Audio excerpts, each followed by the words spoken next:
All right, guys, on today's lesson of Aspire Taught You, we're going to talk about the most commonly self-diagnosed thing probably that we all know of. And the crazy thing is, it's not a diagnosis, it is a symptom. Sciatica. I know everyone's heard the word, even if you don't know what it is. You have a general idea and you've definitely heard of it. So we're going to talk about what exactly it is today, what causes it, and things of that nature. So, it is the largest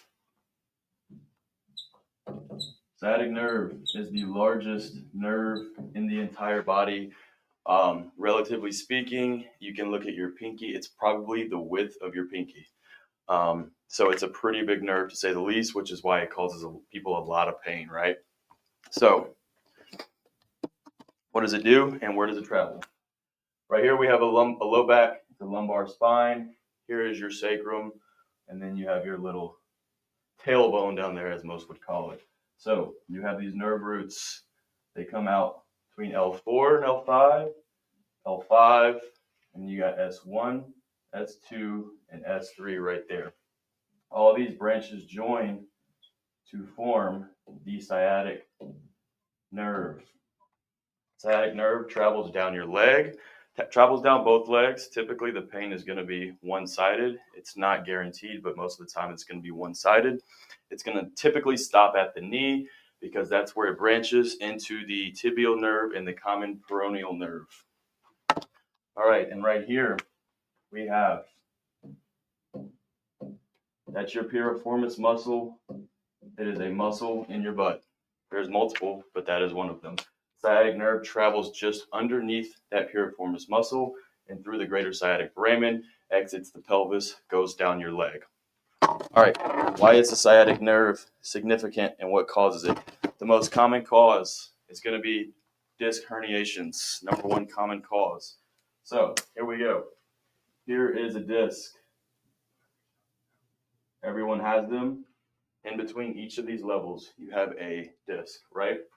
So what happens? You herniate that disc. The disc is going to, it's like a jelly donut, right? It's going to basically bust open. So the disc busts open. Let's say it protrudes into your spinal canal right there. That's going to pinch the branch of this nerve right here, which then leads to the sciatic nerve that causes sciatic pain because it's pressing against it. These nerves exit through foramen in the low back or the lumbar spine. They exit through the foramen, which is going to pinch that nerve when you have a disc herniation, right? Next common cause is degenerative disc disease or spinal stenosis. So here's a spinal canal, right? Regular spinal canal, spinal stenosis, right there. So you have nerves that travel through there and your spinal cord, obviously. When that shrinkens, it's going to compress those nerves. So that can also lead to sciatic pain because those branches of those nerves go through the spinal canal. Next, spondylolisthesis. Spondy just means spine. List means sliding. That means sliding spine. I'm going to draw another representation for you here.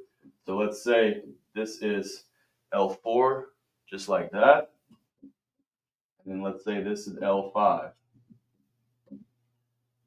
Do a little better drawing, but you get the idea. That's what it's supposed to look like as far as alignment. I'm going to redraw it for you now.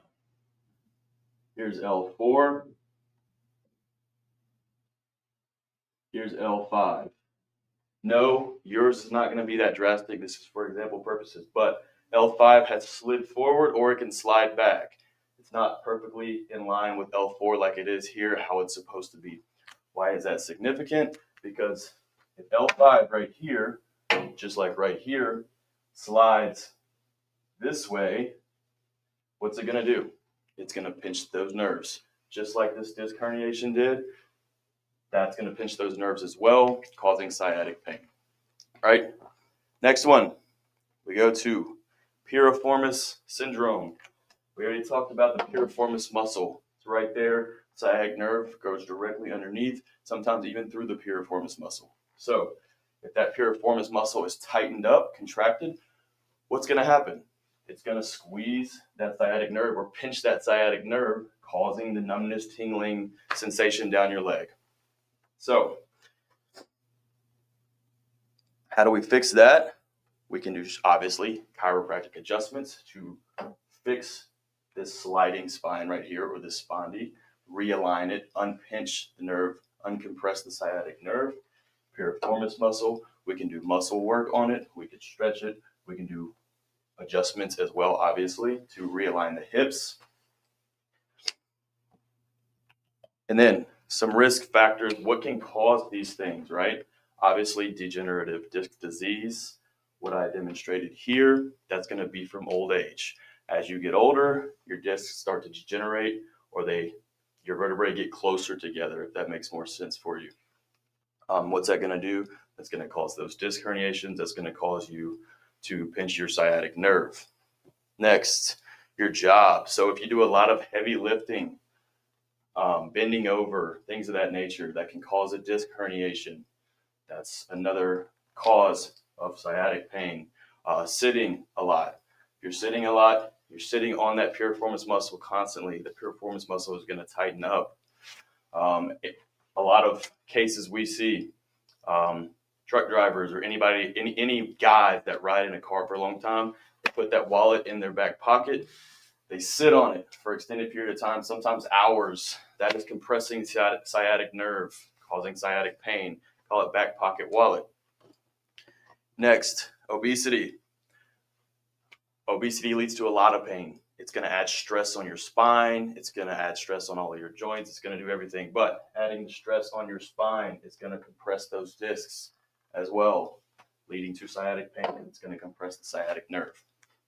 So that's just a little bit about sciatica, what it is, what causes it, and some things that you can do to prevent it.